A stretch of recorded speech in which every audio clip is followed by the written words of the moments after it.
Natin ng aking daddy na napakasipag at may ginagawa siyang DIY na kanyang ginagawa, na kanyang gamit. So yan guys, tignan natin. Yung ginagawa mo dyan, de. Ito, para saan yan? Dati, ito, para sa DIY natin para doon sa construction, pampalakas natin. No? Ang dagdag kwento ng ating power source. Ayan, para hindi na tayo namimili. Sumawa natin yung sarili kong natin. Kasi biruin mo, mahal na rin naman ako ngayon sa materialis. So, ito sa mga wala pang idea dyan, mga idol, ito nga pala yung gato na pang DIY. Ipin natin sa mga construction na yun. Kaya gumawa ako ng sarili natin para mayroon tayo pang na gamit. No? Medyo mainit. Medyo hindi pa gano'n. Kalulundong pa lang kasi mga boss. Medyo ano pa natin yan. Ano na to. Tapos nakadalawa tayong gawa mga idol. Ito. Yung isa, mag-ipit natin ito mga idol para sa susunod na araw malakas yung ating DIY sa construction.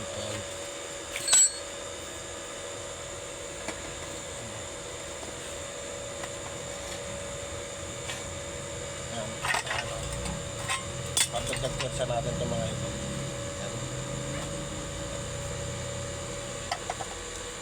Mas malaki kasi yung kon yung atak. Mas malaki yung lalagyan ko ng plug sa ito.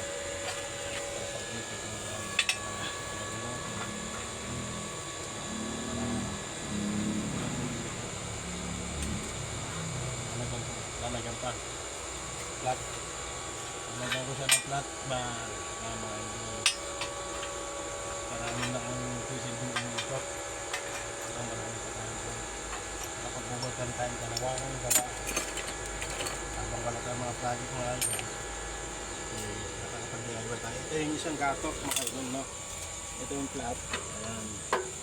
Ipit ko lang lahat para paano ganyan din po yan. Madulas na siya kasi may langit na po yan. Lalagyan din po natin mga yan.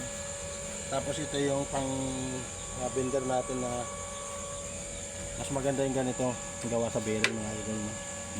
Adjust po yan kung anong size ng bakal yan. Tapos ito naman kung anong size ng stirrup na ginagawa nyo idol, di adjust din po yan. Yan mga idol, ikot lang natin para may adjust natin yan. I-adjust po yan mga idol, no? Mga idol kung anong size ng ano nyo, finish ng stirrup nyo mga yan, para pag nagkaroon ulit tayo ng project na basal mga idol pang builders natin ng ano yan, i-adjust po natin kung anong size. Halimbawa 20 by 30 yan, 20 by 30 yan po siya. Yan po yung ano natin, no? I-adjust po yan kung anong size yan mga idol. Kaya tayo gumawa niyan para meron tayong yun. Tapos ito naman yung kung anong size nitong sukat ng ano nyo. Halimbawa ang pilis ng column natin is 20 by 30. Siyempre para sa concrete cover natin mag-adjust tayo. Magiging ano yan 12 by 22 yan, 12 by 22 yan, 13 12 by 22 yan, adjust lang po natin, no? Kasi ito naman kung anong size ng bakal natin mga idol yan. Hindi 12, ayan po, kung gis, yan po siya, no? Yan, nakasya po dyan yung gis. Yan, halimbawa gis po, yan, yan po yan. Yan ang ano natin, tapos ipihit po natin dyan mga idol, no?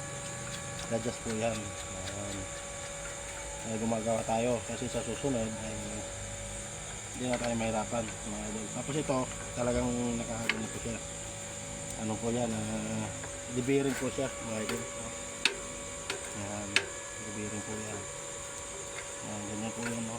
Ipihit lang at lalagyan lang po, sasalpak lang ng tubo yan mga idol. Yan. Yan po. Tapos yan, video nagawa tayo ng pang-fabricator natin kasi magkakaroon tayo ng welding repair shop dito sa lugar natin. Nagpapaya tayo, nakakasama na yung vulcanizing po.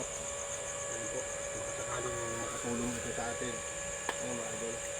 Yan, ito update ko kayo pagka nagkaroon tayo ng medyo budget kasi tayo siguro next next year pa, something, o ilang taon pa. Pero plano pa lang naman natin yung idol, so pakunti-kunti. Ayan, kaya naman po yung ano natin na wala tayong kita, so ano, wala tayong income. Wala tatambay tayo. Sige po mga idol, update ko po kayo ulit.